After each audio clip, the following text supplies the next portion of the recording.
Oh, hey people. Um, yeah, saw the 50 Shades of Grey trailer, 50 Shades Darker trailer. Uh, wow, what a disappointment. Um,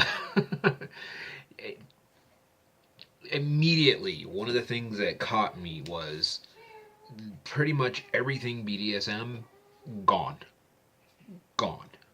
Um, this is not a movie about BDSM. This is a Hallmark movie, Showtime or a Lifetime movie on steroids.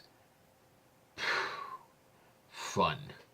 Um, it's just I'm sitting here going, everything that the other film promised. Okay, here's this person who is in this lifestyle, blah blah blah, and what we're gonna wind up getting is a story about a couple trying to get back together, and things get fucked up because an ex relation comes back in and says you can't fix him. Yeah, no. I, I I defended the first movie, defended it, and I see all of the criticism online still to the day.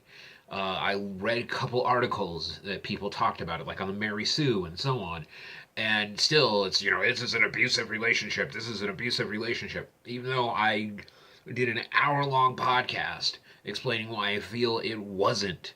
And the reality is, none of that matters because everything that the first film promised, this film ain't gonna deliver. End of story. This is just gonna basically just sit there and laugh at your face. You're like, hey, you thought this is gonna be about BDSM? Nope. This is just a romantic, a romance that just is a fucked up, romance movie, with all of these little things. And here's this side thing that comes in and screws that up, and that's going to lead to more conflict, which is going to lead to a third movie.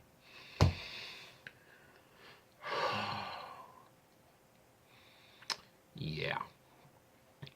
I really am not looking forward to this movie at all. I mean, I could handle the bad acting. I could handle the the the the disconnection between the two main characters. I could handle all of those things because there was enough other stuff for me as somebody who is doing what I do to be able to say, okay, there's something here. Okay, when it comes to BDSM films, it is right now on like one of the lowest rungs of potential that I can get.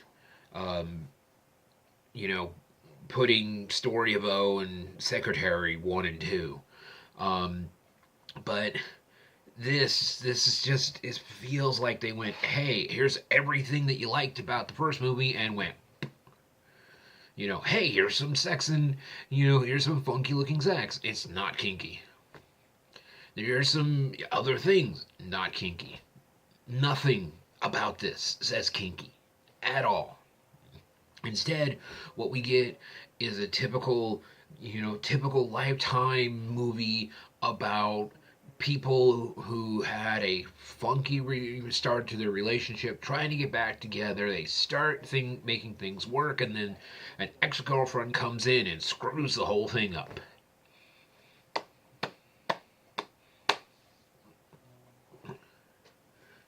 The line that got to me, the line that made me go, oh shit, was the line where she said, "No rules this time." First off, that's not how relationships work.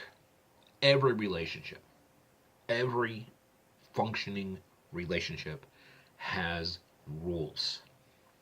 Regardless if they're on a piece of paper or they are just something that you both agree to, they are rules.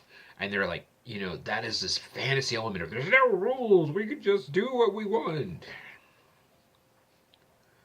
Oh, I wish I was drunk making this review. I really do. I wish I was, had some alcohol and I could get totally blasted and do this review because honestly, I probably would be able to do it better, but Oh God, was this horrible? Just horrible, just pathetically horrible. So yeah, it is what it is. Movie will come out, most likely bomb, and the third one won't happen. So that's kind of where we're at. So that's it for now. Be well and safe.